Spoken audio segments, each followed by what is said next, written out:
Buenas tardes para todos. Es un gusto estar aquí. Les agradezco que me hayan invitado a participar de este seminario. Intentaré ser breve y resumir la visión macroeconómica que tenemos desde Deloitte. Estamos sin duda ante un contexto que ha cambiado. Tengo como hilo conductor de estas primeras diapositivas el concepto de que se están revirtiendo varios de los factores que daban sustento a un Uruguay caro en dólares. Tenemos, por un lado, una caída que ha sido bien fuerte en materia de precios de productos que son bien relevantes para las exportaciones de Uruguay. Allí tienen lo que ha sucedido en el caso de la soja, el trigo, una referencia de los lácteos, también el precio del arroz, todos con bajas bien importantes en el último tiempo. Por otro lado, y como es sabido, el dólar se está fortaleciendo a nivel global, en Uruguay también. Lo bueno de tener un régimen de flotación cambiaria es justamente el que el tipo de cambio en Uruguay puede ir moviéndose e ir acompañando las tendencias internacionales, pero se trata de un cambio que a nivel del mundo ha sido bien importante, donde se observan tasas de variación de los tipos de cambio frente al dólar de diferente magnitud. Ahí si uno mira las variaciones acumuladas desde mediados del año pasado, que fue cuando el dólar empezó a subir con más fuerza en el mundo, Uruguay está más o menos a mitad de tabla. Esa mirada de todas formas es parcial, no tiene en cuenta cómo evolucionan los precios en cada uno de los países, los costos domésticos, la inflación, y por otro lado tampoco tiene en cuenta naturalmente el punto de partida y el nivel de precios en cada uno de los países. Es bueno que el tipo de cambio esté subiendo en Uruguay. La pregunta es, ¿está subiendo lo suficiente y está subiendo lo suficiente para generar condiciones de competitividad en precio razonables para los sectores? Estamos además insertos en una región que, como ya se dijo, está con dificultades de crecimiento hace tiempo. Las perspectivas económicas de Brasil son bastante complicadas, hay una perspectiva de caída del PBI este año y ha habido un ajuste cambiario muy fuerte. Veíamos a Brasil en la diapositiva anterior dentro de los países cuya moneda más se han depreciado en este último tiempo. Si uno mira una historia larga y grafica el tipo de cambio real de Brasil contra Estados Unidos, uno podría decir, bueno, buena parte del desequilibrio se ha cerrado. Brasil viene devaluando mucho, tenía un desequilibrio de 40% versus una media histórica y hoy está más o menos en torno a esa línea, pero tenemos un Brasil con poco crecimiento, un Brasil con una coyuntura fiscal complicada, con un gobierno también políticamente bastante debilitado y con la necesidad de una moneda más débil también para reactivar la economía, con lo cual desde Uruguay tendríamos que ser cautelosos y prever que quizás en Brasil veamos una depreciación adicional de la moneda. Y tenemos también en nuestro otro vecino una Argentina que hoy tiene un clima de más calma a nivel financiero, pero que tiene todavía desafíos macroeconómicos bien importantes y probablemente el próximo gobierno va a tener que encarar algunos cambios en materia de gestión macroeconómica y el tipo de cambio sin duda es una variable que deberíamos esperar tenga una corrección relativamente importante. Fíjense, en el gráfico de la izquierda tienen el tipo de cambio real de Argentina en relación a Estados Unidos. Los niveles de tipo de cambio real hoy son incluso bastante inferiores a los que había en Argentina antes de la devaluación de enero del año pasado.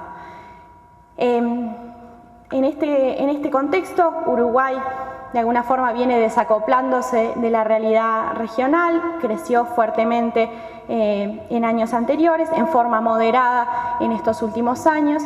Decía Álvaro recién, no era esperable que Uruguay siguiera creciendo a tasas del 6% anual, eso es absolutamente compartible.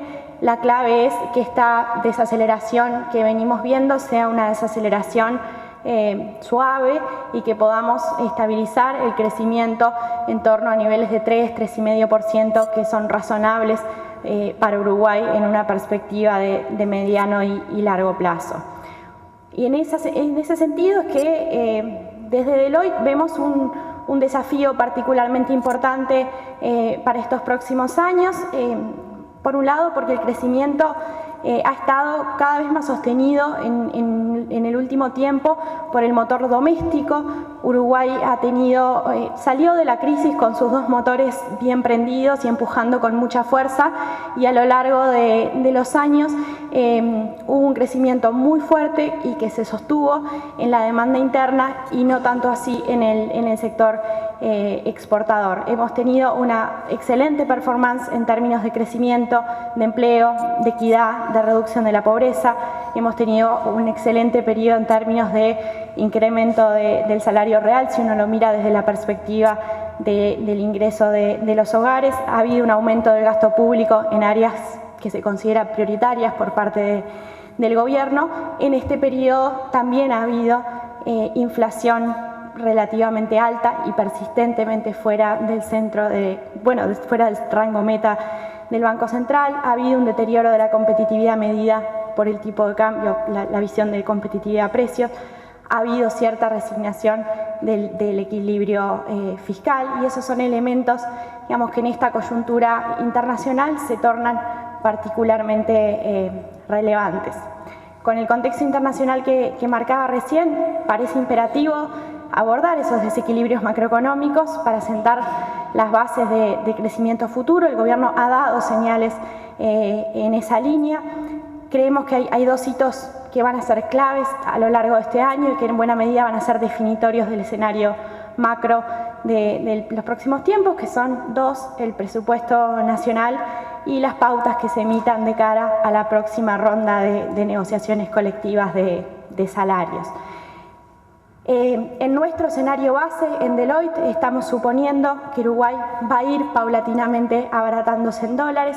Estamos con un pronóstico de tipo de cambio en alza, un número incluso algo por arriba de los 30 pesos para el final del año que viene. Estamos suponiendo una desaceleración del PBI, como la mayoría de nuestros colegas y como el gobierno también, y estamos suponiendo que va a haber un rebalanceo de la política económica, que vamos a ver cierta moderación fiscal, que vamos a ver cierta moderación salarial, y que en definitiva va a ser un rebalanceo no exento de costos, por supuesto. La propia desaceleración económica es en cierta medida un resultado de eso, pero son costos que parecen moderados si sientan las bases para retomar tasas de crecimiento más fuertes en años siguientes. Por supuesto, decía, hay todavía cartas por verse en cuanto a la gestión de la política económica. Todavía pensamos que no está enteramente definido este escenario, y en tanto todavía hay incertidumbres en materia fiscal, en materia salarial, hay un riesgo de que el procesamiento de este abaratamiento de los costos en dólares sea más lento del que estamos previendo en este escenario base, y por lo tanto con costos más significativos en términos de actividad y de empleo. Entonces, termino con esto. Nos parece importante destacar en este ámbito que los factores que impulsaron la apreciación de la moneda, daban sustento en Uruguay caro en dólares en años anteriores, se están revirtiendo. El dólar se está fortaleciendo frente a la mayoría de las monedas. Nuestros competidores en terceros mercados están bajando sus costos en dólares. Los commodities perdieron algunos impulsos cíclicos bien fuertes que tuvieron en años anteriores: dólar débil, tasas bajas, petróleo caro, China con una billetera gorda, como decimos ahí, con un superávit comercial de 10 puntos del PIB que tenía en 2009-2010 y que hoy prácticamente ha desaparecido. Naturalmente están los sustentos que uno podría pensar vienen de la mano de cambios en los patrones de consumo asiáticos, de la dinámica poblacional, elementos que suelen, digamos, argumentarse y con validez respecto a lo que son las transformaciones de los mercados internacionales de alimentos, pero es innegable que los otros factores cíclicos tuvieron un rol en estos últimos años y van a estar operando con sentido contrario en los años que vienen. En el complejo arrocero, y esto es algo que ya se ha dicho antes en las dos exposiciones que me antecedieron, ha avanzado mucho en términos de productividad, ha avanzado mucho en términos de rendimientos de cultivo, está muy cerca de la frontera tecnológica en materia de rendimientos, y eso plantea dificultades para seguir absorbiendo los costos domésticos a fuerza de mejores rindes. El tipo de cambio es importante y los costos medidos en dólares son importantes. Les decía antes, en Deloitte pensamos que el tipo de cambio va a seguir subiendo, eso debería permitir una paulatina corrección de los costos en dólares, pero con inflación todavía alta, con presiones salariales que también son relevantes, estamos previendo un proceso gradual, con lo cual no es una perspectiva de mejora ni mejora inmediata de los niveles de rentabilidad del sector exportador. Y como les decía antes, vemos en el presupuesto y en las pautas para los consejos de salarios las señales claves a mirar en estos próximos meses para la definición del escenario macroeconómico. Creemos que las primeras señales de este nuevo gobierno han sido acertadas en el sentido de marcar la importancia de atender la modificación del contexto internacional, pero de alguna forma también la velocidad con la que podamos procesar el ajuste de precios relativos va a depender de cómo sea la evolución de las políticas económicas, fiscal, salarial y monetaria, esencialmente. Muchas gracias.